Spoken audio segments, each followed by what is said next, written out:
You are listening to the Pencil and Paper Podcast Network. Visit pencilandpaperproductions.podbean.com to find more great podcasts.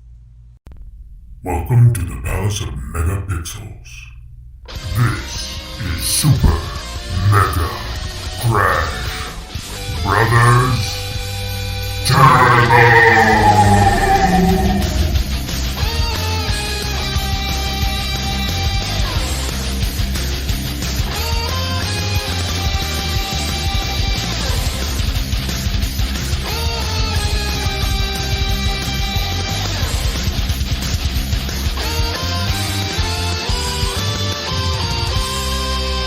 Hello, everyone, and welcome to Super Mega Crash Brothers Turbo. I'm your host, Stephen White. With me, as always, is my co-host, Lacey Finley. Hello, happy Monday. You'll notice I'm being a little tempered versus last week. I'm trying to be fairly quiet. I don't want to be too quiet because everyone needs to hear me. But I'm at my brother's house. I've done this before, but everyone's still kind of sleeping, so I don't want to disturb anyone. Big party last night, so everybody's still enjoying their Saturday morning as they see fit. That's right. He had a birthday party, and it was pretty nice. Everybody just had a lot of fun. There was hot tub and 40-degree weather, which, you'd be surprised. Hey, 40 degrees sounds downright balmy. Yeah, I mean, I wasn't down for it, and then eventually someone was like, come on, come on. And I was like, all right. And then that's where I stayed until I realized what time it was and was like, I've got a podcast tomorrow. I got to get to bed. That's what I was telling my last table who didn't want to leave last night. Do you know I have to get up in the morning? Can you just not be at that table anymore? That'd be great. Yeah. Help me out, will you? 3 hours here, It's like, I don't think I'm being unreasonable, but, So, what have you been playing? So, this week was a little light on gaming, although I did try, as you guys know, I'm obsessed with Beat Saber, blah, blah, blah. But there was this one mod that I had seen some other streamers and stuff use that I wanted to just give a shot. And so one of my lovely mods helped me out one day as I put it in there to send the commands to the game, and I don't think I can do it.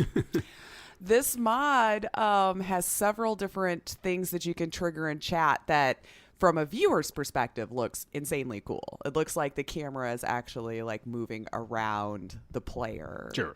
But when in reality, it's the game moving around the player.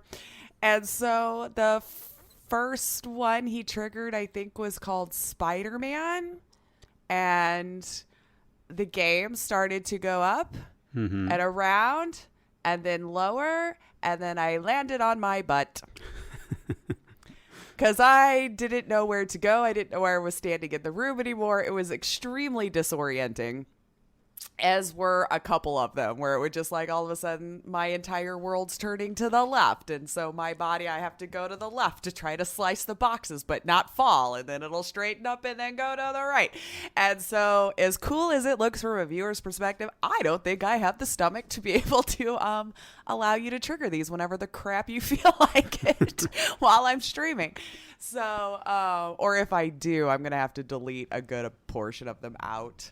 So I can only leave in the ones that's not going to hopefully cause me to vomit. Sure. Whilst I am doing this. So that was an interesting experience. I have to say, even about 20 minutes after I took the headset off, and I only maybe did this for like 4 or 5 songs just so we could test to see what it did. I still felt very disoriented. Like I took the headset off and I'm just sitting here and like my head just felt like it was still kind of sloshing around. So whew, hats off to those people that I see that just do it and like let them trigger it whenever, and they roll with the punches and they do it so seamlessly that it just looks like, yep, I'm just that good. I can do this from any angle it's coming at. And I'm like, I talked to one of them. I'm like, good on you, man, because I think this is getting deleted from my game. There are people out there. They can do it. Well, I've watched them. Never once saw them like get frantic or, anything. Like they did it so smoothly. And so this gave me this false sense of confidence that this was just going to be okay. And then the first time he did it, I'm in the headset. I'm like, nope. He said he wished he was recording that first one because he was just looking at the screen and apparently you just see my head starting to dip below camera level and then thump. Because I didn't know where to go anymore, so I just laid on my back on the ground because I'm like, I don't know what to do. Trust me, the rest of the world is wanting that video.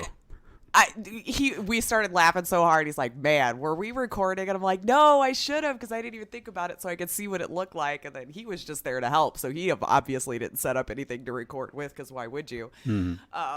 So that one is lost forever just between him and I. It's the only memory we can hold.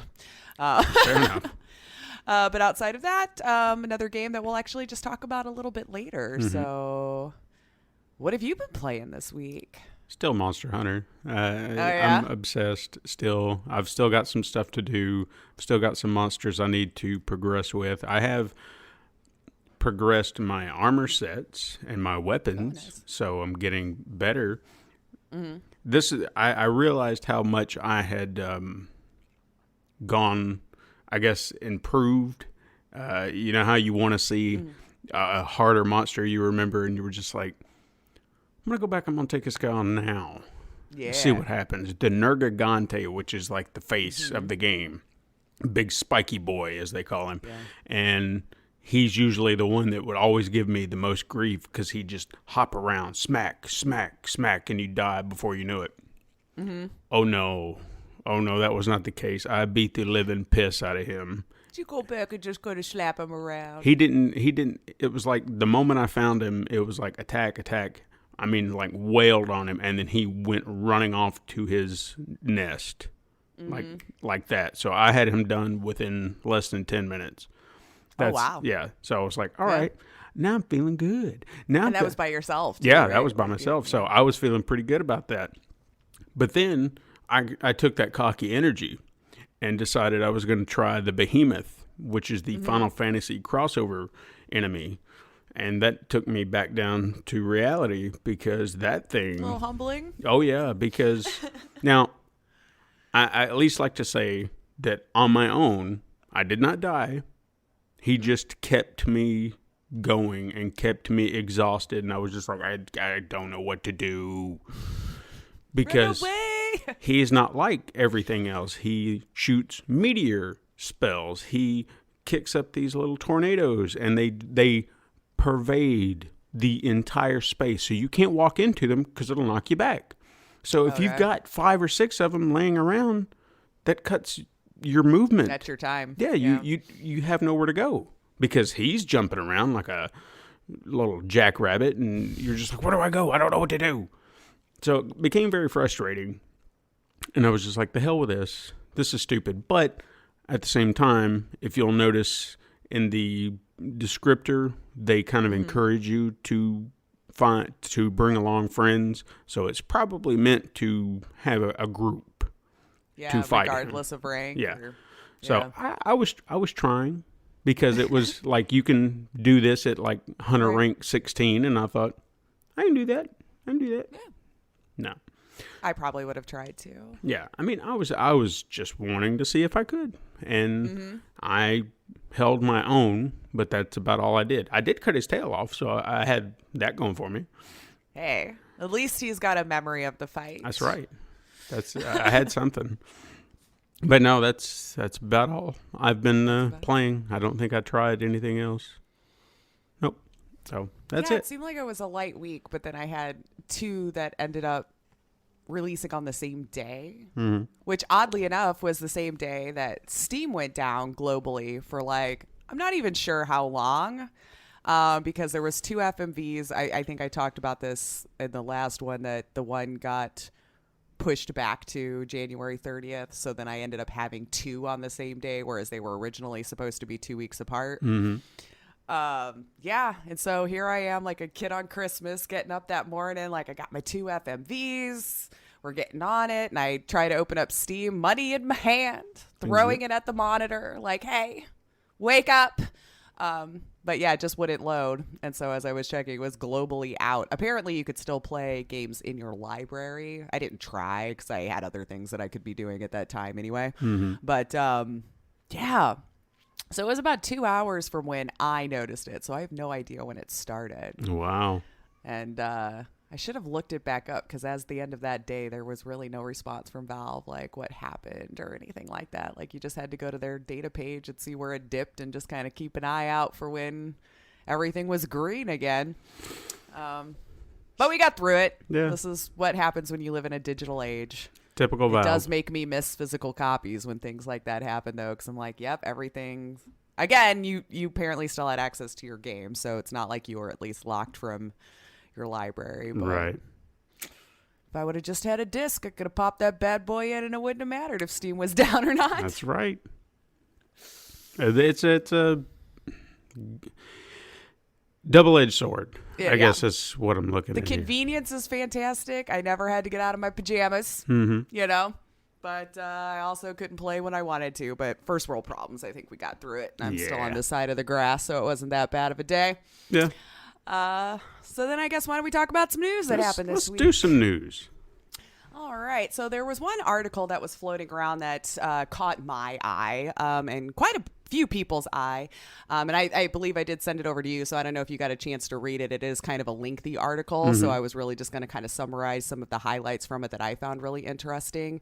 Hopefully we'll link that article and you'll be able to read it on your own because it really is an interesting read. Sure.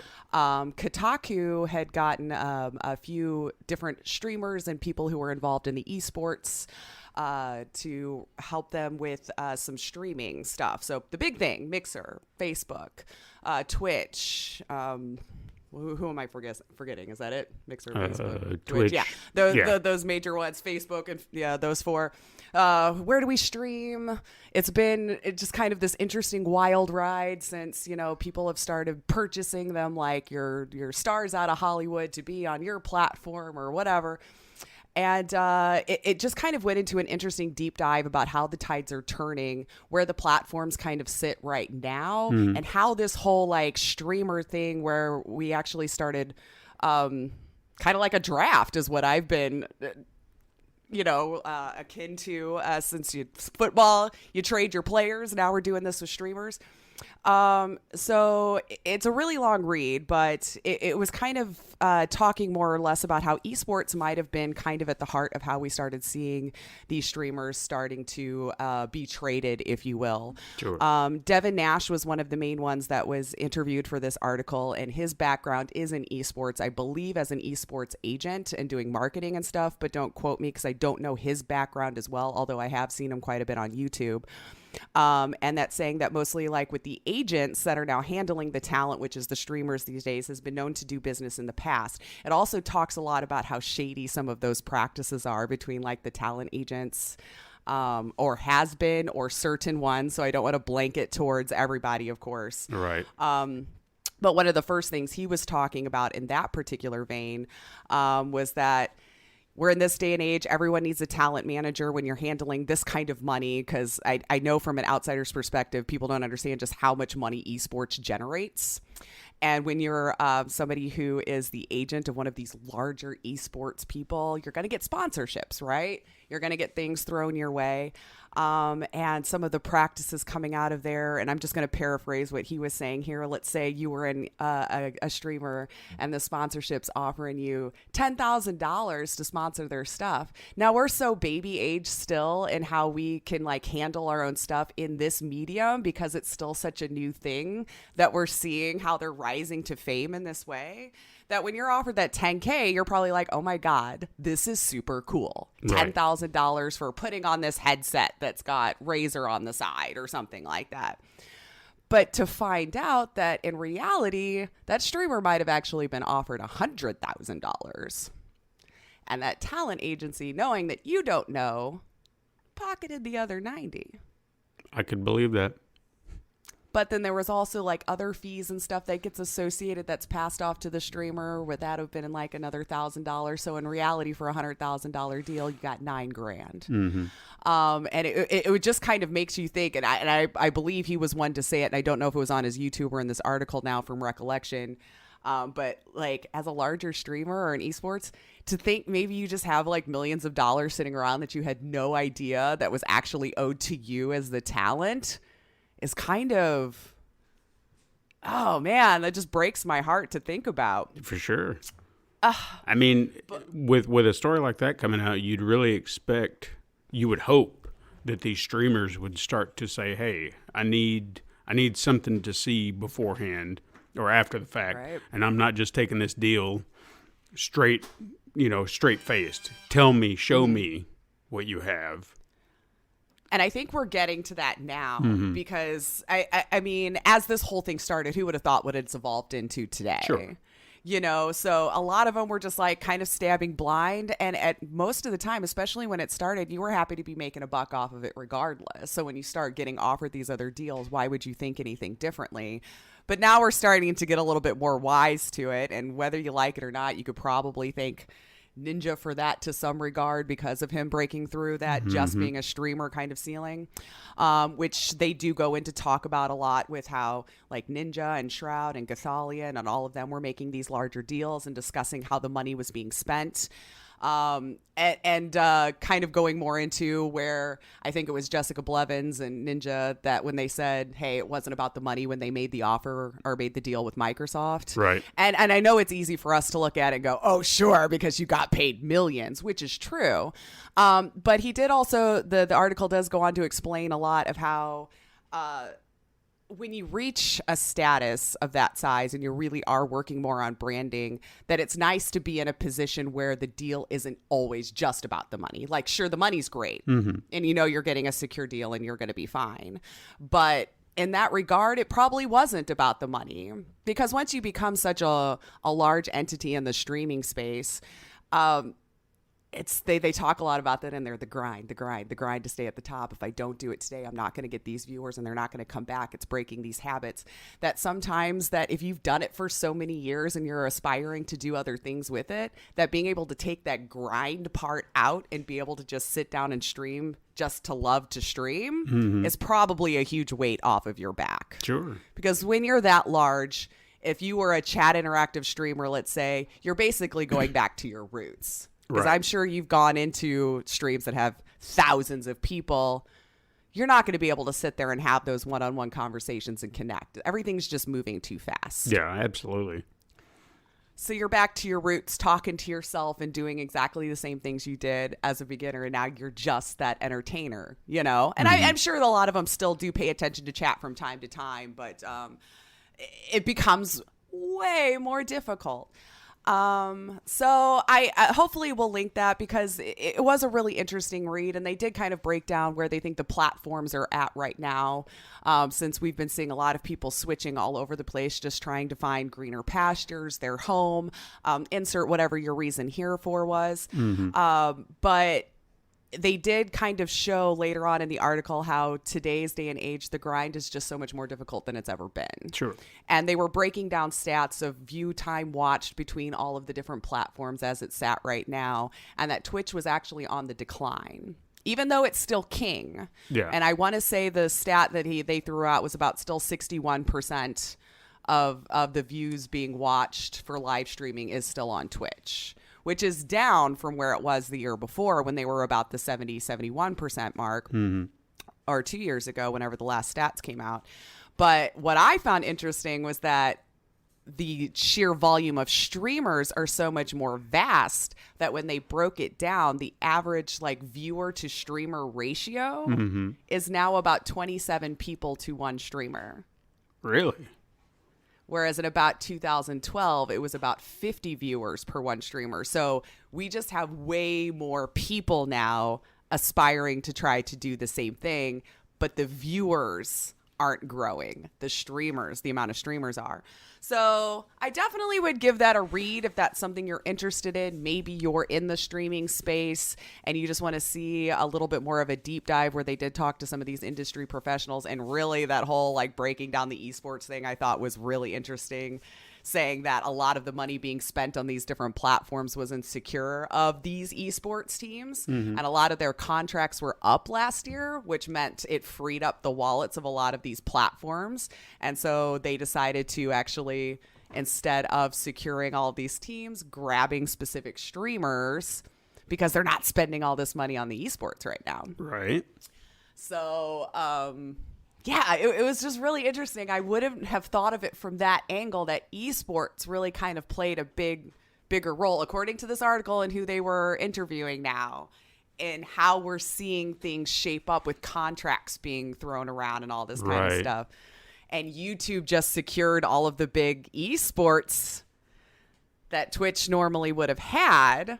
So now what do you do with those people who have exclusive contracts partnered with Twitch that are also on these esports teams? Because they do go on to tell you how the talent agencies are really the ones who decide where you stream. Yeah. So it was an interesting read. It is very long, folks, but I do definitely recommend it if it's something you're interested in, because they really went into a lot of interesting stats and broke some things down and went at it from an angle that I hadn't thought of before. So it was really interesting for me to see that that's how the space is starting to, it's going to start changing a lot more, I think, here coming in the next year. I mean, it's definitely shifted a lot just within a year with Mixer kicking up a storm. I mean, because they did. The moment they nabbed Ninja, you started to see that shift, because it was like, okay, now they're really making a move to be a major player. And the fact that they're pulling Twitch views. Well, that was the original hope. Mm-hmm. Unfortunately, what we're seeing is that didn't end up being the case. And I know that we're not a year into this whole thing or whatever, but even now as it sits with those major buys in place, it really seemed to grow, again, more streamers coming onto the platform than viewers sticking around. Right. It's like I said, it was really interesting to see where they were citing their sources and breaking down all the different statistics of all of this kind of stuff, because the way that it's kind of looking right now, unless Mixer starts doing more to actually advertise and hopefully pull in a bigger viewer base, it's been quite stagnant. It did have a huge bump when it initially happened, of course, and then you have this flood of people who weren't aware of it before checking it out and doing all this stuff. And so for like a month or so, it seemed to be fantastic. And then you moved over another streamer, and then it seemed to be doing pretty well. But now it just kind of seems like viewers are settling back into what they call home. Sure. Mm-hmm. So we'll see what the future holds for all of that. But I'm telling you, like I was saying before, I think it's going to be YouTube, man. And I'm getting confirmation from all these people, our insiders, all these articles I'm reading and stuff they're saying the same thing, because their live stream watch hours went up immensely. Interesting. So keep an eye on that space if that's something that's interesting to you, because I'm finding this whole thing fascinating. We're definitely in a different era for this, and I'm curious to see how it all ends up shaking loose in the end. Sure. And I mean, you have a personal stake in it. You're a streamer too, so seeing how that landscape is going to change, I mean, it might affect you. How do we evolve with it? Sure. Is it even an evolution that I care to be a part of? All of those are legit questions to ask yourself if you're in that space. Like, exactly. Yeah, maybe this isn't what it was when I originally started out, and that's okay, But the other bit of news I have, Stadia's back in. Oh, yes. Yep. Poor Stadia. So this all started with a particular Reddit thread where the original poster said, "It has been 40 days since Google has added or announced a new game for Stadia, with the bulk added around the launch 69 days ago." Now, the 69 days ago was at the time of the post. Sure. And as I'm thumbing through the rest of the post, I'm reading about how there's lack of iOS support still at this time. Family sharing apparently is still an issue. And all around just not seeing a roadmap for when these features are going to be getting added in. So at the start, they were promised 120 games with 10 exclusives to be announced roughly in the beginning of the year is what I thought. But with apparent radio silence and the money that these people were spending and the expectations that was set up for them, they were not meeting these even a little bit. It was starting to wear thin on these early adopters, and reading through this Reddit thread, you could tell. So of course, immediately after Google did respond, they did reach out, and they said that they have been, in fact, keeping up regular weekly updates on the Stadia forum and monthly recaps. That did appear to be the case. But after this thread picked up some traction, they almost immediately responded to it directly, because you could tell a lot of it in their statement was in direct quote of what was being said in the Reddit thread. Mm-hmm. And I'm just going to quote what they say here because I don't want to get it mixed up. But Google states that we understand the desire to hear more specifics on the games. After all, that is what this is about, the games. Of course, not all 120 titles will be announced by the Stadia team as we leave it up to the publishers to make the announcement about their IP or games and which platforms it will appear on, just as we will do with exclusive content coming to Stadia. There are a lot of reasons for the time of those game announcements, anything from planned promotions or events, title readiness, proximity to first playable demo, shareholder requirements, etc. We continue to work closely with our publishing and developing partners and are here to support them in all areas. We are excited to share more about the exclusive games coming to Stadia soon. So it's sounding like they're saying that it's on the developers and the publishers' end. Well, of course. They can't take the blame.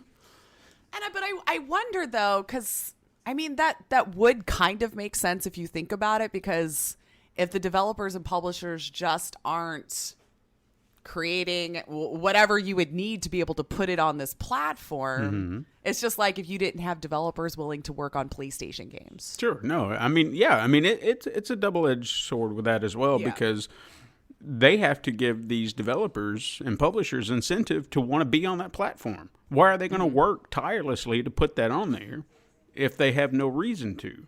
I mean, if it's an easy transition, sure. Why not get it on another platform? But if it's not doing well and it's going to it's going to put extra man hours to do that, why bother? I wouldn't waste my time. So it's on them, but it's also on Google. Yeah. I feel like. There's something that's disconnecting there for sure. But of course, I think I'm more sad too for those early adopters because they had 3 months free of the service. Mm-hmm. And as of me writing this, as I was reading through it, 2 more titles should be being announced, or that is coming to the library, which brings it up to 7 games. So I kind of feel like those with the 3 months founder pass, like, you didn't really get to take advantage of it. It's kind of like, that's my own personal opinion. Like, you had this whole time and they may have been games you already owned because of the ones that were announced with being Tomb Raider and like Red Dead Redemption 2 and the like. Mm-hmm. And that's, so I guess that's where they should have thought ahead about their purchase. Was it going to be worth it? I mean, I remember what we all thought when we were sitting there watching that E3 announcement too. So I guess I can't really blame people because like they were hawking this up to sound really cool. And in some cases, people might need the streaming alternative. Mm-hmm. I don't know these people, but I would imagine they're out there. I mean, people bought this for crying out loud, sure, or they just wanted to be ahead on the tech, you know. There are those people too that if a new thing comes out, they just want to be able to try it and see how it's going to work. But hopefully they get this figured out. But as of right now, it's not looking too great for Stadia in the long run. I feel like anytime that we see new technology like this, because anytime something gets hyped, really, really hyped in the gaming industry, it's doomed to fail. I hate to say that, but there's always something that will fail to meet whatever expectations that we give it. Yeah. Because this sounded great, it failed. No Man's Sky. Look at all that hype. But maybe they'll go the way of No Man's Sky. And right? They did get better. Don't get me wrong. I'm just mean in that moment, it's all this hype and everybody's so hyped for it, and then all of a sudden you just jump off a cliff and it's like, oh, and then here we are. I don't know. The Wii U. I always have hope that these things will turn it around because I never want to see something like that fail. No, but it always happens. Well, hopefully, I just feel for you early founders. Hopefully they do make it right for you and eventually keep improving the product so that I can stick around if this is something you're 100% into or just need as an alternative to be able to game. Yeah, absolutely. So, but that's all I have for news. So I've got a few quickets to rattle off here for us. One quicket here, League of Legends tournaments delayed due to the coronavirus. All right. Coronavirus is invading the gaming industry. When I saw that, I was like, wow, I didn't think that was a story I'd ever have to report on. But here we are. Apparently, the virus has now interrupted the gaming scene, with League of Legends in China having to postpone its second week of the tournament due to the outbreak.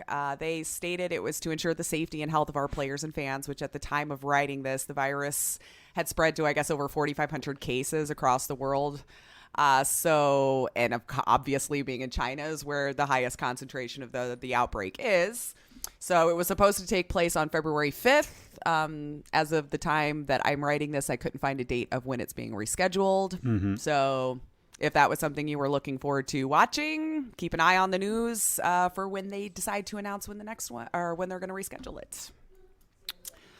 All right. And Resident Evil 8 rumors leak again. I was a little weirded out when I saw it because of my truth or trash, just to be a truth or trash to have like rumors leak in the same week. Right? Like, am I a soothsayer and I don't know it? Like, you picked up on it. But now keep in mind, nothing I'm going to tell you right now is 100% verified. But it's fun to talk about the rumors, sure. Right? So there was an email leaked that Resident Evil 8 is in the works. Mm-hmm.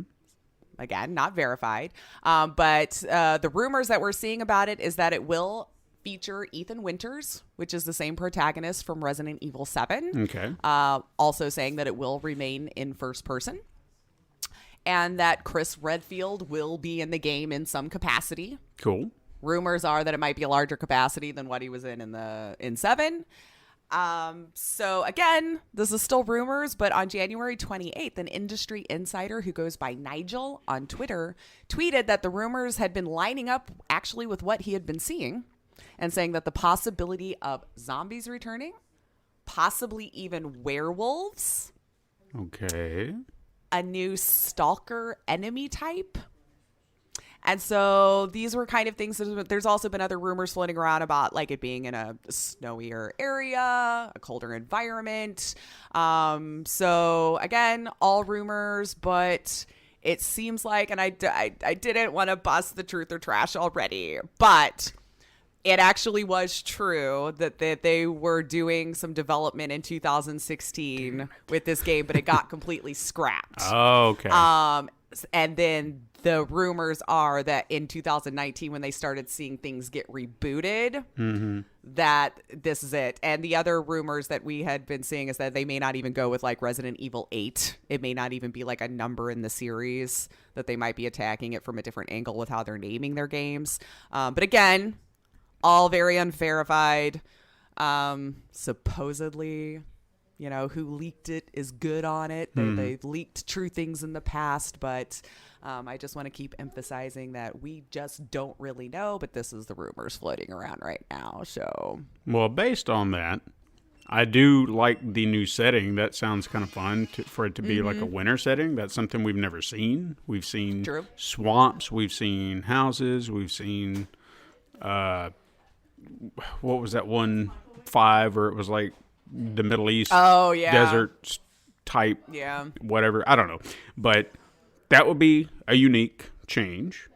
Yeah. I like the fact they're sticking with the Ethan Winters guy, because for me, it was a fresh perspective. You know, we've followed all these other characters for so long. It was nice to have a new character and a new direction. And then they still found a way to kind of come back around to what we knew. So I could kind of do without Chris Redfield. Not that I don't like the character. I just feel like expand on these characters you introduced. Sprinkle in some of the other ones just to say, hey, there are connecting threads, but come stick with the new guy you've created, because that's more fascinating to me. We don't know a lot about him. Right. Hopefully they'll be able to flesh him out a little bit more than in this one too, if all of this ends up being true. So, by the way, anyone listening, if you're hearing more noise in the background, people are awake now. So it sounds like it. All in force. So forgive the noise, but we'll power on. We'll power through it. So next little quickie, Mortal Kombat 11 just released the Joker DLC. They did. Apparently, I was hoping to play it before today, and I didn't get a chance because I heard it was the best DLC they've released thus far. That's what I've heard. I watched the trailer for his character, and it's It's very Looks pretty jokery. cool, and Yeah. I'm not even like that into Mortal Kombat. I don't dislike it. It's just not a game that I gravitate towards. Right. But apparently he became available on January 28th for download if you have the DLC Combat Pack, and then available for everyone else on February 4th. So you want the Joker? Go get him. Yeah, maybe I can play around with it before next week, and I can kind of give a quick, hey, this Nice was little kind of review fun. of how it went. Yeah. Let's see. So Outer Worlds will release on Switch this March. And it looks like it's digital either way. So on March 6th, you can play Outer Worlds, which will retail for about $60, which is normal. Claim that the box copy of the game, though, will not contain a game cartridge and instead is still just the download code, Wonderful. which I find interesting. I don't know. When I go and buy, like in a physical store, I want the physical game. Yeah, that's kind of the point of going to get a physical copy from the physical store. Yeah, but not everyone cares about that, I guess. Maybe you just wanted the box art or whatever comes with it, but I just found that a little weird that you didn't get the cartridge. And then let's see, Rockstar thanks its players of GTA 5 and Red Dead 2 Online. It's entering its 7th year, more popular than ever. And in July and August of 2019, following the release of the Diamond Casino and Resort, it broke records of bringing back more players over the holidays. YouTube played a huge role as Rockstar has seen a rise in channels creating content with GTA 5 Online. So Red Dead also hit massive numbers in the same months respectively. And in appreciation for you playing, they're giving you some nifty gifts. If you played GTA Online between January 30th and February 5th, you'll earn $1 million and have a chance to double it with another $1 million by continuing to play from the 6th through the 12th of February. Red Dead's rewards include the Gunslinger's Cash if you play between January 28th and February 3rd. It includes a free Schofield revolver, a free varmint rifle, and a devastating ammo bundle, which includes 100 split point revolver ammo, 100 high velocity pistol ammo, 100 express repeater ammo, 100 shotgun ammo, and 20 explosive rifles. All for free. It's a lot of the ammo. bounty. It really is. Like I probably should have just been like, a crap ton of ammo. But the Bounty Hunter's kit is received if played between February 4th and 10th. And to get the Bounty Hunter's license with the 25 bolas and 25 tracking arrows. So there you go. You play the game. They love you. Here's their thank you. Tons of free stuff. I mean, sure, yeah. Let's see. CD Projekt Red put the rumors to bed about the delay of Cyberpunk 2077. Everybody's been, I guess, up in arms.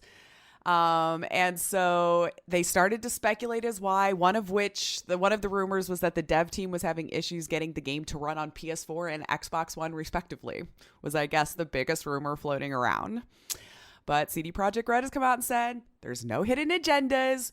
We're just working on making the game better. So, and then lastly, just wanted to give a nice little shout out. Our good friends over at Stone Lantern Games Yes. are releasing Evergate into early access on February 15th. I got my Kickstarter key today. Oh, I'm going to have to check my mail.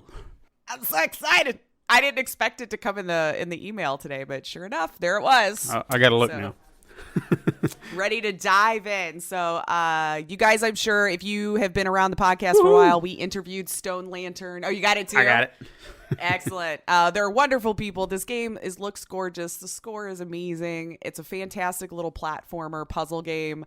Go check it out for sure. They've put a lot of love into it, and it looks fantastic. I think it's going to be great. Game of the year. Any game of the year. Calling it. I hope you're not wrong, man. What day is today? So, oh wait, it's actually Technically. February 3rd. Wink. So you called it. Yeah, I called it. Get that date out there. Also called it on Twitter, too. So either way, it's been There you called. go. So you've already secured it Yeah. forever because the internet never forgets. All right. Little bit of weird news. Weird news. So I got to do the So- Todd thing. He just, It does seep. He does seep in, right? He does. Like every time with the quickets, you want to be quicket. he I've has those suppressed little. the urge, Mhm. but it's still there, Todd. You're still in my psyche, man. Player-created fan games isn't anything new, right? We had Black Mesa has been in development for years as a Half-Life fan-created game. GoldenEye and Sonic have had their shot. But now we have an Untitled Goose Game fan-made game called Desktop Goose. What does it do? It claims it's a downloadable goose experience for Windows. Did that help you? No. No. So you can get this game from, is it itch.io, where it's itch.io? Sure. I think Let's just go with that. That's how you would pronounce it. So what it does is the goose will grab your mouse cursor, track mud all over your screen, leave you messages on your notepads, and maybe even meme you. Apparently, chaos can ensue if left unattended. Lucas Risotto tweeted, and you should have seen this picture. It was quite hilarious. Mm-hmm. I left it on for 30 minutes, and when I came back, my computer looked like this. Geese on Post-it notes were everywhere. Things were like skipping all over the place. So it seems like you've trolled yourself. So it's a screensaver in a way. It's what it's looking like. Like, it's like you download it and then it just takes over your computer. And just tears it apart, huh? And just acts like the goose inside your PC. You know, someone's going to find a way to turn it into a virus. If it's not already. Yeah. Can't confirm nor deny. I don't know. Yeah, be careful, people. Don't just download stuff you're not aware of. For the love of the goose. Yeah. I know we all love the goose. Yeah, the goose is not worth it. But apparently if you download this game, you're immediately met with regret. And so the only way to get rid of it is holding down the escape key to fight the goose off. Mm-hmm. So if you've ever wanted to have all of those things you did as the goose out in the game done to yourself, here you go. Flipping the script. All right. Ready for a little truth or trash? Give it to me. I have two. I have two. All right. So we've already been talking a little bit about this earlier in just today with Rockstar and GTA 5. Mm-hmm. But I've seen rumors that GTA 6 has now been confirmed due to a recent tax filing from Rockstar. Since Rockstar hasn't filed anything since GTA 5, Mm-hmm. Rockstar is absolutely filing for GTA 6. What do you think? I'd say this is true. We've been hearing these rumors up to this point. So many have been floating around out there. It's time. I would think so. It's been 7 years? Yeah, now? it's long overdue. It's time. And kudos for them for not just pumping them out. You know, Right. I give them credit for that, but 5 is done. As far as I'm concerned, you know, it's way. The online, man, though, it's crazy. And you've got new consoles coming up. Prime time to whip out, for sure. You know, this new one and really show them what you got. So it's time. I'm actually surprised that we're still waiting on it, really. I know they've said why off and on over the years, but... I mean, you take a look at the work they did on Red Dead 2. That's true. It was impressive. Which is amazing. So, given that this could be even more impressive, go by, you know, GTA 5 was PlayStation 3, impressive. Yeah. Red Dead 2, PlayStation 4, impressive. Next generation, GTA 6, even more impressive. I'm sure. We will see balls shrinking like nobody's business. No, like you've never seen before. Mm-hmm. Oh, Love even it. better, since it's GTA, we'll see nipples harden. That's true. Yeah. It's not just It's about gotta the be balls fair. anymore. We gotta even it up. All the YouTube videos of just the underside of things now. Mm-hmm. It's going to be the next content creation. And then the next bit of Truth or Trash. Yes. Kojima has officially announced that his next game will, in fact, be a horror game. I'll give that a truth because I know that it was something he was working on, so it's not like it's outside of his wheelhouse, and he could definitely do as confusing as his games are. He would mess with your head to an insane degree with a horror title. So yeah, I'd love to see that. I hope it really is true. I mean, again, I wouldn't play it because I'm a wuss, but I would watch it. I don't know why there's such a difference for me with playing scary and just watching scary. Well, I can't control it. No, I mean, I'm kind of with you because if I feel like a lot of horror games here lately, they have something going for them that I can't get into them. Like, I mean, it's not necessarily about the fear factor. They just feel like such a slog. And it's just like, oh my God, because all you're trying to do is try to scare me, but oh my God, I got to walk in this room and I got to go look for this, and oh my God, I don't know where to go because something's chasing me, and it's just like, Exhausted. I just want to do something, you know? Mm-hmm. And then you get that adrenaline rush, and I don't mind it, but I want something to continually be going on, not just me slowly walking around somewhere trying to find something, you know? Make me genuinely scared about something as I'm trying to play the game. And we have seen proof he knows how to create that atmosphere, even if it didn't get a follow through. Sure. So, all right. I unfortunately didn't find anything for I'd buy that for $1. No, that's fine. Nothing. You know, it's hard. There's sometimes you can find good stuff. Other times you don't find anything at all. I will keep scouring though. But I did try my hand to get it. Name that game. Woo!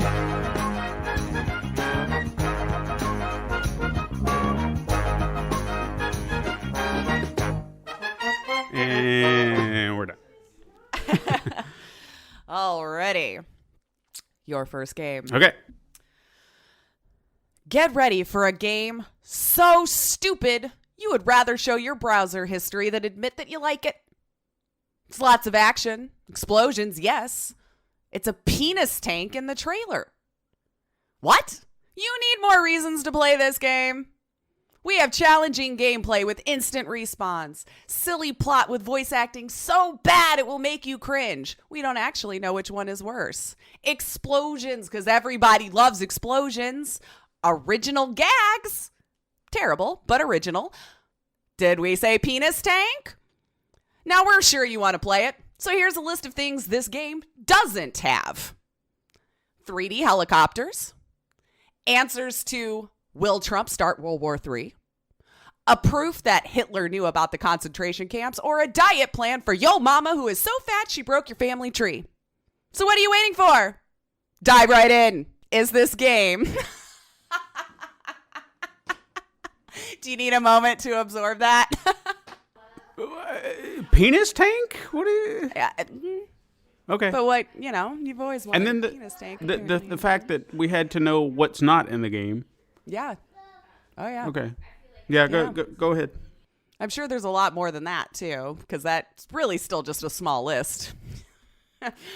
But is this game A, 2 ninjas jump for balance, B, retrieve cup of balance, C, 2 ninjas, 1 cup, D, 2 ninjas, 1 penis tank? Okay.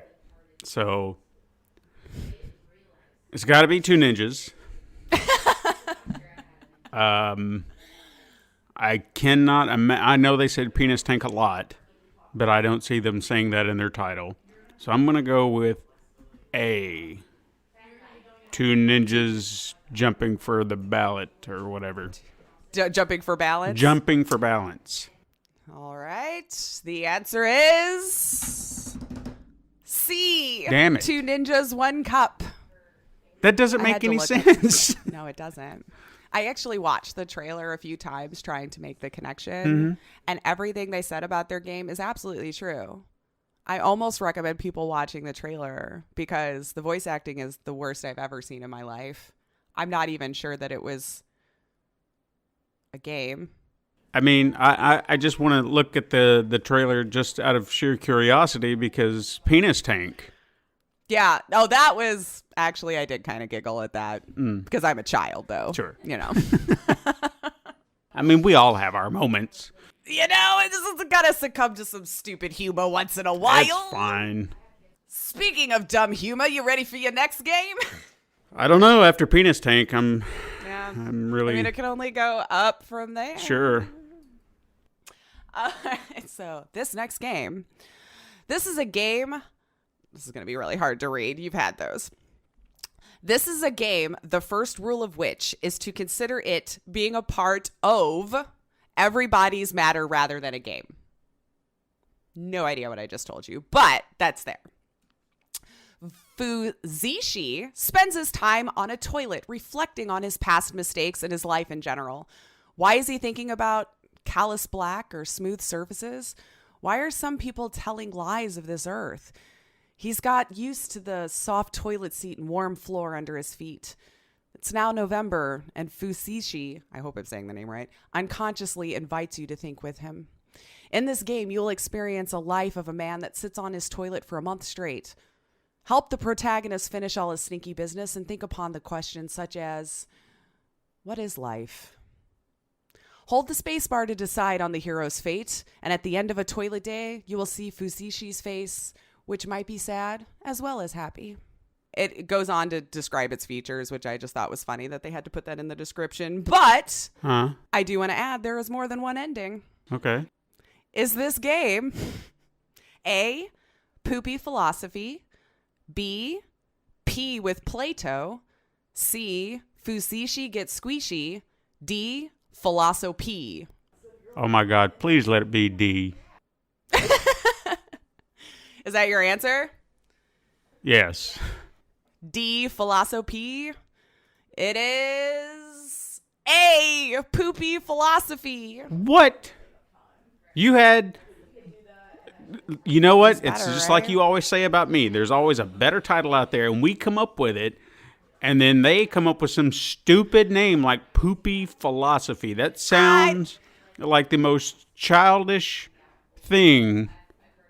Like, that sounds something like a kindergartner would... I wrote a book.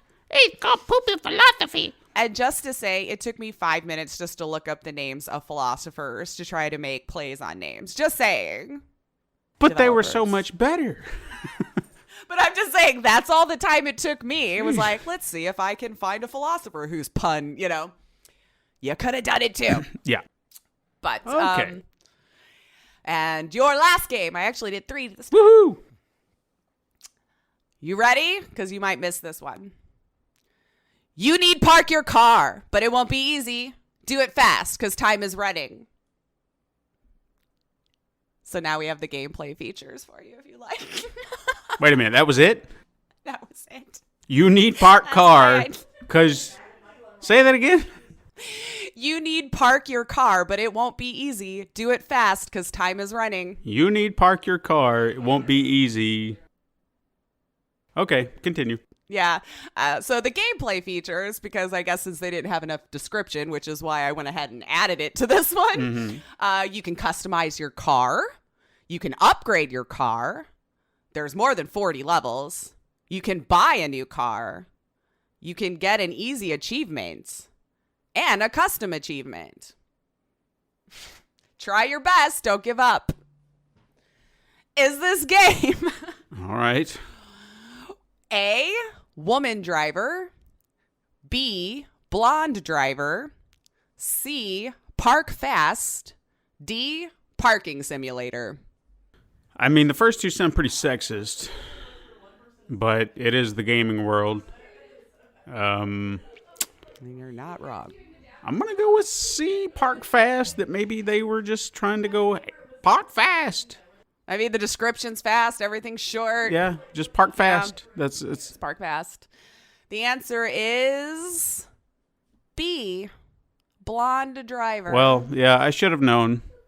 I tried finding where those two things connected in their game with watching the trailer and stuff, and I don't see. I guess you're supposed to assume since you're blonde, you're a dunce. And we're running into things, but it legit was a parking simulator. Wow. Like, that's what it was. Yeah. Well, they don't surprise. They shouldn't surprise me. It shouldn't surprise me. It shouldn't surprise me at all. Steam is a gold mine, guys, is all I'm saying. And I think you can buy it for like 47 cents right now if you want to. Well, let's all go give this piece of garbage 47 cents. And he's probably only going to make like 3 cents on it because of like the whole... Yeah. No, you know what? To hell with him and his stupid game. You don't get it. You don't get it. All right. So it's time for some release dates. Sorry, guys, last week you might have noticed I didn't do it. Or if you didn't, hey, whatever. I just outed myself. Lace, it was I did the first, work, if that makes you feel better. she did. But She I just did put in the forgot work. to say it. She had a momentary lapse of, how it was her first time. It was the first time. If she'd been doing this for weeks by now, and then she forgot release dates, then you can be like, hey, what the hell, man? Then I'm canceled. But it's cool. It's cool. It just, it happens. All right, so hit me with the release date. I was more frustrated with myself because I'm like, damn it, I took the time and put it all together, But release dates. So first off, I'm going to start with the PlayStation games for the month of February. You're going to get some BioShock, The Sims 4, and a game called Firewall 0 Hour. So if you got your PlayStation Plus, that's the games that you're going to get for the month of February. And continuing on with PlayStation, games releasing in the for February 4th, we have Zombie Army 4 Dead War, The Dark Crystal Age of Resistance Tactics, Monster Energy Supercross, the official video game 3, Maximum, the official one, I know, Maximum Football 2019, and The Sims 4 Tiny Living will finally be coming to your PlayStation 4 console. And on Xbox One, Monster Energy Supercross, Maximum Football 2019, and The Sims 4 Tiny Living. All of those on February 4th. And let's see, February 5th, we have the 7th Sector coming out of PlayStation and Xbox. The Switch on February 4th has The Dark Crystal Age of Resistant Tactics, Monster Energy Supercross, and Wide Ocean Big Jacket. Whatever that is. February 6th out of PlayStation is Arcade Archives Saint Dragon. That felt really hard to say for some reason. And then also on the Switch on February 6th, Code, Realize Guardian of Rebirth, Kuna, Nerved, SEN 789, Knights and Bikes, and Arcade Archives Saint Dragon. And the rest is on the Switch. For February 7th, The Town of Light Deluxe Edition, The Turing Test, Crash Drive 2, Marooners, and EQQO. It's all capitalized, so I'm assuming that's abbreviations for something about the game. And then on February 8th, also out of Switch, we're done with PlayStation and Xbox for the week. Sorry, guys. Those were your games. But February 8th on the Switch is ELEA Paradigm Shift. On February 10th out of the Switch, you have Help Me Doctor. And on PC is everything I just mentioned and 20 million D more. So I didn't want to mention them all because I hadn't heard of about, when I started reading like 30 of them, I'm like, I'm done here. So if you have PC, just like refresh Steam and you'll find like 40 more on any given day this week. So no big AAA releases. So and coming into February a little light. I'm used to hearing Switch for 20 minutes. It was still the bulk of the release dates this time, but yeah. Well, outside of that, figure we can move into the headliner of the show. I had the pleasure of playing Not for Broadcast. Yes. Anybody who's been around me for any length of time knows my love of FMVs. Mm-hmm. I make no apologies for it. So the latest one from the dev team NotGames, published by Tiny Build, I was intrigued. So much so, like I played the free dialogue. They had a prologue that you could play a little early that I played like 5 times. So needless to say, I was ready to play this game when it finally released on January 30th. So as this game is, you work in a newsroom. You're the editor. You control what's being shown on the screen at any given time to your viewing audience at home. This is an early access release. I do want to mention that up front. This does only contain the 3 levels so far. The final game will have hours and hours of branching content is what they're saying, and probably will fill your SSD as their quote. And it's how nice of them to assume I have an SSD. I really like that. So they do let you know right away that this isn't the final project, with plans to update graphics, footage, music, UI, and mechanics. So basically everything is what it sounds like. So what I'm writing about today may not even be relevant in a few months, but let's talk about the game we have so far either way. So the first thing I noticed, having played the prologue, I thought maybe I could just continue my save where I had already nailed it, because I will be going into how the game plays here in just a moment. But I hit load game and nothing was there. Okay, fine. No big deal. Sometimes this happens when a new game release, especially when it's, coming into early access. So, okay, I'll start a new game. I hit new game, go to title it the same as one of the games I've probably already played. And it said I couldn't rewrite over a save file. So I'm thinking there's a bug there, because the game wants me to load my save file, but it also isn't showing up when I hit that. So hopefully that's something that can get addressed in some form or fashion. I did see on the Steam forums, though, some people talking about how to actually go into your folder to delete your old ones. So this wouldn't be a thing. I'm just going to hold out and see if they patch it. It's not that big of a deal to me to go through all of that rigmarole. So the game opens with you staring at a broadcast room and with several screens in front of you. It's 1980s Britain, and in this alternate version of reality, you are the one running behind the scenes. You're the one flipping the switches, allowing what the viewer sees at home. The phone rings. You answer. You're told, "Sorry, mate, you have to run the news tonight." And the voice walks you through what is now in front of you. There's a bar at the top, which is your viewer bar. Just think of it like a health bar, if you will. As long as you keep that going up, you're doing pretty good. Now you have 6 screens to manage. Off to the left are screens 1 through 4, which is the ones that you can rotate through as you're showing them to the viewers at home, which feeds into the master. And you just do that with your number pad 1 through 4, or you can use your mouse if you'd like. The middle screen is what you are seeing on show currently, with a slight delay to the sound by 2 seconds. You do hear sound twice, and I'll explain more on that later. And the main screen to the far right is what is actually being fed to the viewers at home. So this is your tutorial. The voice then asks you to turn to the left, and you have plugs that control everything for the power in the studio, the fans, lighting everything up, you name it, even for your ads to play in the middle or at the end of your new segments. So right now, just simply turn it on. It's election night. All eyes are on the news. You are given instructions on how to proceed. Keep the camera on who is talking as best you can. Make sure you mix it up. Don't stay on the camera for longer than 10 seconds. Basically, have you watched TV? Just make it look like that. And then he leaves you alone for a while. If there's a good reaction shot, try to fit it in, but don't hold it for longer than 3 seconds. Audiences will get too bored. It's definitely a balancing act. The more mechanics they add in, and the further along you go. But before you start, don't forget to look below, because now you can load up those adverts people will see. You choose of 3 VHS tapes in front of you, load them in, and it's go time. It starts off easy enough, though. Your anchor, Jeremy, is giving the rundown of the news that's going to be reported that evening. Easy enough. Stay on him. Don't worry. Dave is still with you, helping you out in the phone on your ear on the right.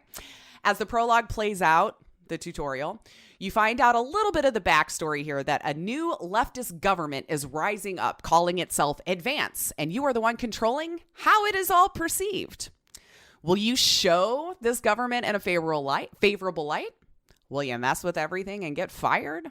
The tutorial takes you through how to handle multicam shots, how to censor when, as they say, fruity language is used. And certain times of the broadcast, you'll get some interference in the feed, which you have to avoid with a mini game on the right-hand side, moving, looks like a circle up and down to avoid these little green boxes that'll come by, which is to symbolize the interference. So as long as you avoid going through that, then the screen won't get all fuzzy. The tutorial is very thorough. I will give them that. I finished the feeling like I truly understood what my objective here was. Whether I did it well or not, that is another story. That is completely on me. So if you remember me mentioning that there was a delay in sound, how we have the center screen, which is showing what you're putting onto the viewers. 2 seconds later, that's going to the right side, which is what the viewers see at home. This is for the censoring mechanic. As the prologue goes on, you're doing another scene where you're on site with the 2 leftist people who were just hired. They're addressing the nation on the news. And so one of them is hammered, and you're like, oh, great, we're going to have to censor. So every time bad language was used, you have a 2-second delay. So you can choose to do this one of two ways. You can do it as they say, as the professionals do it. You'll hear it, count to 2, and then as you're hearing it the second time, you'll hit the space bar to censor just over that word. And the reason why they say to do it that way you can constantly keep your eyes on the other screens so you can see if you need to be swapping between who's talking or reaction shot or something like that. Or they do kind of have a little cheat for you on the bottom screen that it shows wave bars and the censor bar will go ping. And then if you look, you can just hold the space bar down over the red portion of the white wave line, which is to indicate where the curse word was. But that does make it increasingly harder to keep your eye on the screen in case something interesting is happening. And boy, oh boy, do interesting things happen to you as you're watching these screens. They put a lot of time and love in these FMV sequences, I can definitely tell. So it does become quite chaotic. As I've mentioned, you're keeping an eye on who is talking. You're flipping around to the action. You're listening for swear words. You're making sure no interference is happening. All in all, the chaos becomes so much, I almost panicked and folded. I'm not going to lie. There was a couple of scenes where I was just like, there's no way I'm going to be able to do this. But you will miss things. And especially if you're me, an American citizen that doesn't know that bollocks was a naughty word. I think it's interesting coming out of Britain. They're allowed to use the C word, but I got to censor bollocks. I mean, it seems to pass over here fairly common. So I always would thought we use bollocks in place of, but so I missed a couple of swear words just because I didn't know swear words, because apparently like saying fanny in Britain is a little bit more of a bad word too. As is to explain, not so much the back as the front when they're saying that over there. So I was like, oh. So another word I didn't know to bleep until I heard bop. And I'm like, what am I bleeping? And he didn't say anything. Wow. So keep that in mind. I would have not pegged Fanny as a... I wouldn't have. Okay. Well, hey, now we know. We're exactly. learning. Differences aside with language we use from country to country. Let's see. At the end of the first section, you're brought to the archive. So now as we've played through the first one, because I try to keep my reviews as spoiler-free as possible, you can go to the archives. Because as you can imagine, with all the chaos that's happening on the screen, as soon as you flip to a commercial at the end, there's a lot of drama that's still happening on the news set that you can't hear right now. Because you're stuck in the newsroom and there's a commercial playing. But maybe you really badly want to know what all those extra little goodies that they put in. Once you're finished with one of the editing sequences, you are able to go to a screen that'll send you to the archives. And now that's where they keep everything. You can watch all of the different stuff that was happening whilst you were having to pay attention to other things. And I highly recommend doing that. Same with the adverts that they recorded for this game. Definitely give them a look-see. It was really a lot of fun. So the rushes is another section that you can go to if you just want to see how well you cut everything together. So it'll show you the entire video of how you edited it. And wow, do I make some sharp edits? I don't know that people would watch mine because I would panic if someone started to talk too fast after another one. So it's like 1 second and 2 seconds. You're just watching the screen flip all over the place. I'm like, I am not good at this yet. So after you've gone to the rushes, you've watched your ads, you've done the editing room. So there's lots of little extras built in there. Please look at them all if this is something you're going to pick up. The part of the game now that I felt was a little out of place is in between sections of your editing, days pass. This is where you learn your backstory as the person in the newsroom. And this is all presented in a dialogue-based gameplay, kind of like a text RPG. So in written dialogue, you are told a story about how you get a form from an unexpected source, answering a few questions about yourself. Your name is Alex and your spouse is Sam. You have 2 teenagers, Charles and Susie. I kind of dig that they did the gender neutral names, and they do say they the whole time. So you can, as a player, place yourself in however you see fit. And the reason why I bring that up is because I'm going to say Chris, who is your sibling-in-law. So you know who I'm talking about. So they come to you freaking out because basically they didn't pay their taxes and advance is going to get them. Chris wants your passport so they can get out of town. And the reason why they want your passport is because apparently people have always said you two look an awful lot alike, Which is a little weird to me, knowing it's your like wife, husband's whatever, brother / sister, and you look a lot alike. But whatever. So you can decide here if you want to give them your passport or not. This just kind of sprinkles in a little bit more backstory for you. This tends to go on for a while in certain sections. It almost felt like two different games at one point because you have such fast action with these FMV sequences that we're editing and going through all of this tomfoolery. And then we sit down to play an RPG. Is kind of how it felt because of how long it would go in the between. I kind of appreciate, I guess, the fact of wanting to give me as the player a backstory. I just don't know that it was necessary or into the detail that it was. But this is just my opinion. It just felt a little shoehorned in to give a little bit of extra stuff to it. But after all is said and done, after these sequences, you can make money to upgrade your studio throughout the game. And you make money depending on how well you did editing duties in the newsroom. So at the end of each one, you're given a score. A+ is the highest. I managed an E on one of them. Not to brag or anything, but kind of makes me wonder how bad I can get without getting outright fired. But you can get like toys for your desks to make it look a little more homey, or upgrades to your system like auto bleep or an interference filter, etc. So again, without heading into too many spoiler areas, you do have the pleasure of editing some wonderfully created FMV sequences. I was talking about this before. You can tell the dev team took the time to record various angles to give you options in the broadcast station. And once you have 4 screens to manage with all of this stuff happening all over the place, this is where it gets really fun. One example I will give is where a high school musical team is being interviewed in the newsroom and would like to show off their play for the audience at home. With music and choreography, line drops, and prop mishaps, all editing around becomes quite insane. And don't forget, they might have added newsroom feed for you in the middle of those cameras, so you might accidentally click to an anchor who is shaking his head and cursing that this is even happening on the stage at all. You do get bonus points in that section for being able to edit to the beat of the music that they're singing to, too, by the way, which added an extra layer. That is the section I've gotten an E in, and I don't know how to improve that score. I just don't. It was really hard, but in a good way. I'm not complaining. I'm not complaining at how hard that was. It made it a lot of fun. So, all in all, in my opinion thus far, I could have gone with a lot more newsroom situations, as you could tell from my talk, and a little less on the role play questions in between.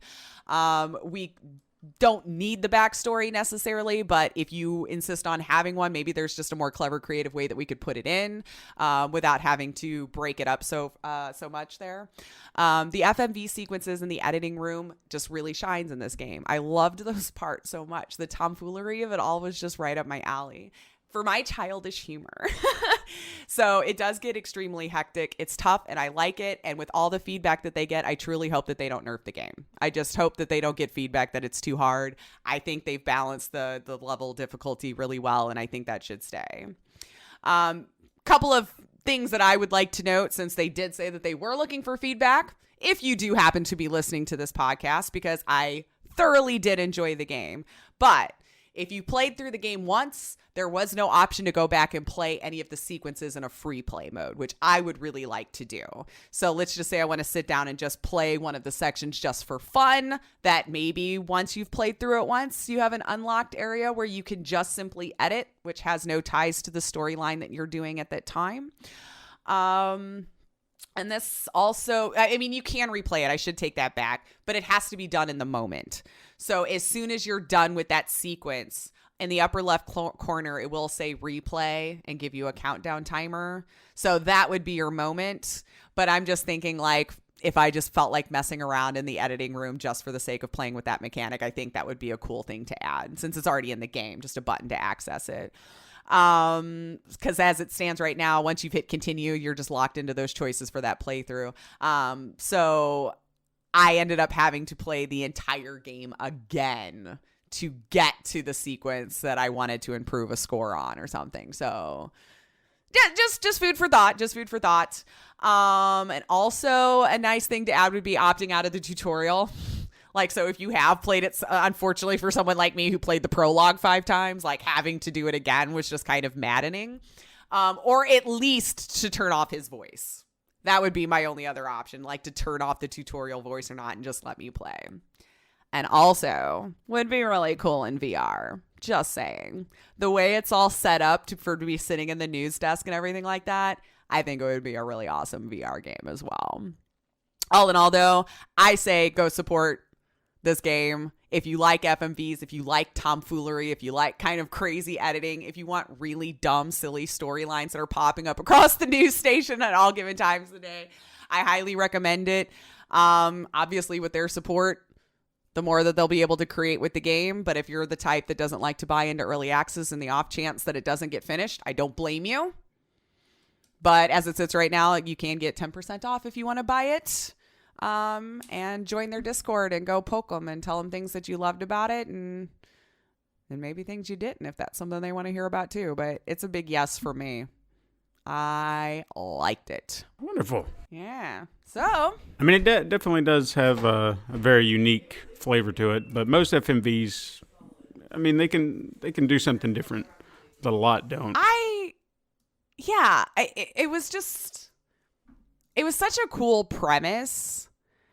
And I think that's the reason why the role-playing section kind of threw me off so hard, because it wasn't something that I had ever seen advertised in the trailer or anything for the game.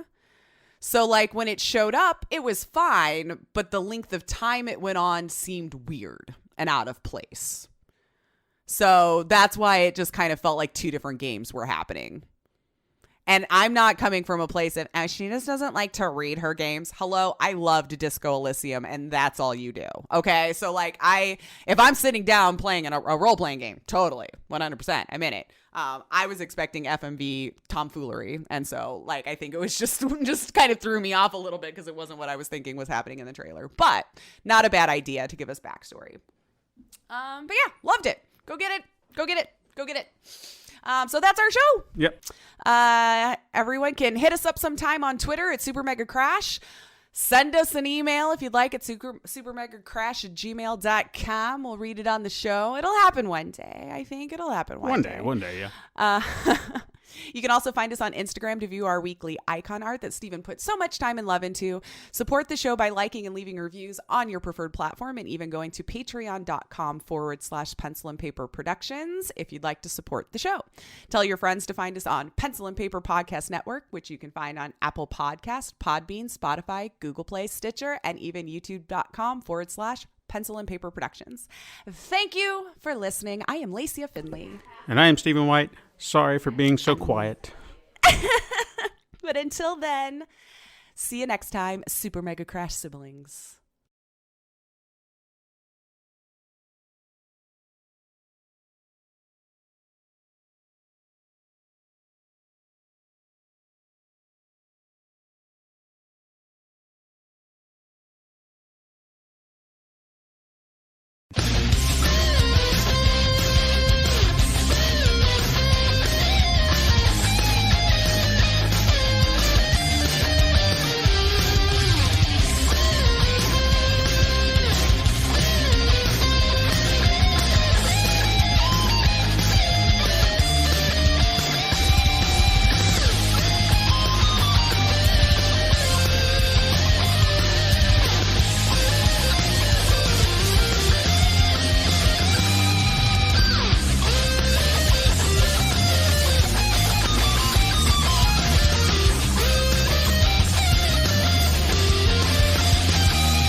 This has been a Pencil and Paper Podcast Network production.